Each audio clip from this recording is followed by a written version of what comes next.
Hello hi అండి. నమస్తే అందరికీ. Welcome back to Shannu vlogs and tips. అందరూ బాగున్నారా అండి? ఈరోజు వీడియో వచ్చేసి పారిజాతం చెట్టు యొక్క ప్రయోజనాలు, అలానే దాని గురించి ప్రత్యేకత ఏమిటి అనేది ఈ వీడియోలో మనందరం తెలుసుకుందామండి. ఎవరు వీడియోని స్కిప్ చేయకుండా ఎండ్ వరకు చూడండి. పారిజాతం పువ్వు రుక్మిణీదేవికి ఇచ్చినందుకు శ్రీకృష్ణుడిపై సత్యభామ అయితే అలుగుతుంది. ఇష్టసఖి అలక తీర్చేందుకు కన్నయ్య పారిజాత చెట్టు దివి నుంచి భూమికైతే తీసుకొచ్చేస్తాడు. ఇప్పటికే ఆ చెట్టు అక్కడే ఉంది. అసలు పారిజాత పూలతో దేవుడికి పూజ ఎంతో ప్రీతిపాత్రమైనదిగా చెబుతారు మన పురాణాలు, మన పండితులు. ప్రపంచంలో ఏ చెట్టుకు లేనంత ప్రత్యేకత అయితే పారిజాత వృక్షానికే. ఎందుకంటే స్వర్గలోకం నుంచి తీసుకొచ్చినందునే. అందుకే ఈ పూలు నేరుగా చెట్టు నుంచి అయితే ఎవరూ కొయ్యరు. కింద పడినవి ఏరి పూజ చేస్తారు. దేవతా వృక్షం నుంచి పూలు నేలపై రాలిన తర్వాతే అవి భూమికి చేరినట్టు అని భావిస్తారు. అసలు పుట్టింట్లో అవమానాన్ని భరించలేక అగ్నిలో దూకిన పార్వతి గురించి మన అందరికీ తెలిసిందే. అసలు అప్పుడు పరమేశ్వరుడు ఏం చేశాడు? దీనికి అంతటి మూలం నారదుడే అని చేశాడు. నారదుడు ఓ సందర్భంలో శ్రీకృష్ణుణ్ణి కలవడానికి ద్వారకా నగరానికి అయితే వచ్చినప్పుడు స్వర్గలోకం నుంచి పారిజాత వృక్షాన్ని తన వెంట తీసుకొని వచ్చి దేవలోకంలో మాత్రమే లభించే ఈ అపురూప పుష్పం మీకు ఇస్తున్నానని చెప్పి దీన్ని బాగా నచ్చిన వారికి ఇవ్వమని చెప్పగా, అప్పుడు అంతఃపురంలో తనతో పాటు ఉన్న రుక్మిణికైతే శ్రీకృష్ణుడు ఇస్తాడు. ఆ విషయం చిలికత్తల ద్వారా తెలుసుకున్న సత్యభామ అయితే అలగపాన్పు ఎక్కుతుంది. అందరికన్నా ఎక్కువని చెప్పి ఇప్పుడు ఇలా చేస్తారు అని రుసరుసలాడుతూ ఉంటుంది సత్యభామ. అప్పుడు స్పందించిన శ్రీకృష్ణుడు నీ కోసం ఏకంగా చెట్టే తీసుకొచ్చేస్తానని చెప్పి అలక మాన్పిస్తాడు శ్రీకృష్ణుడు. తాను దేవలోకానికి వస్తున్నట్లుగా శ్రీకృష్ణుడు ఇంద్రుడికి కబురు పెట్టి స్వర్గలోకానికి సత్యభామతో అయితే కలిసి బయలుదేరుతారు.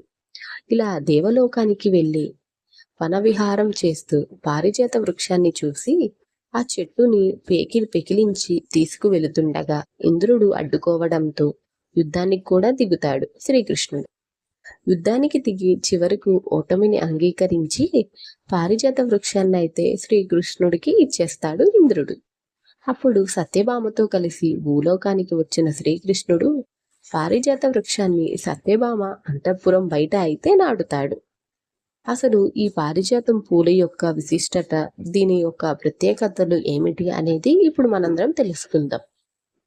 అసలు ఈ పారిజాత చెట్టు యొక్క పువ్వులు, దీని ఆకులు, గింజలు వైద్యపరంగా కూడా ఎన్నో లాభాలు, ఉపయోగాలు ఉన్నాయి. ఆయుర్వేదంలో ఎన్నో అనారోగ్య సమస్యలను తగ్గించేందుకు ముఖ్య ఔషధంగా కూడా ఉపయోగిస్తారు ఈ పారిజాత పుష్పాలని. ఆకులు, చెట్టు బెరడుతో ఎన్నో లాభాలు కూడా ఉన్నాయి. మరి ఈ పారిజాత పువ్వులతో ఎలాంటి అనారోగ్య సమస్యలకు చెక్ పెట్టచ్చో ఇప్పుడు చూద్దాం.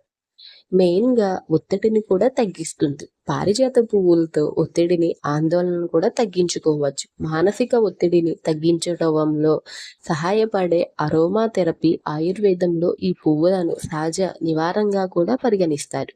కాబట్టి ఈ పూలతో మెయిన్గా ఒత్తిడిని తగ్గించుకోవచ్చు.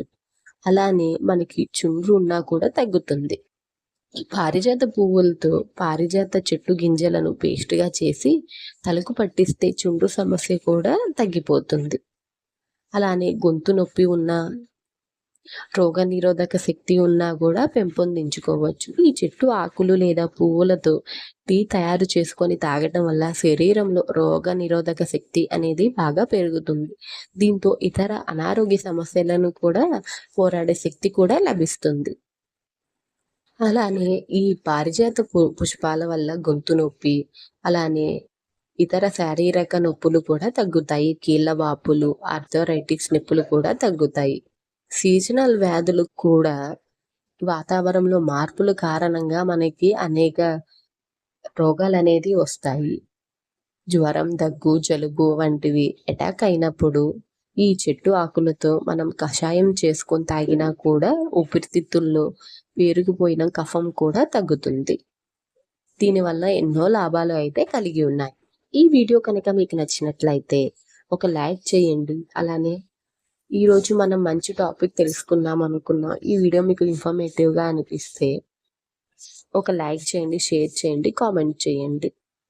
మన ఛానల్ ఎవరైనా ఫస్ట్ టైం చూస్తున్నట్లయితే షన్ను వ్లాగ్స్ అండ్ టిప్స్ అనే ఛానల్‌ని సబ్స్క్రైబ్ చేసుకోవటం మర్చిపోకండి. ఇలాంటి మరెన్నో వీడియోస్ అనేది మన ఛానల్‌లో పోస్ట్ చేయడం జరుగుతుంది. Thank you for watching. నమస్తే.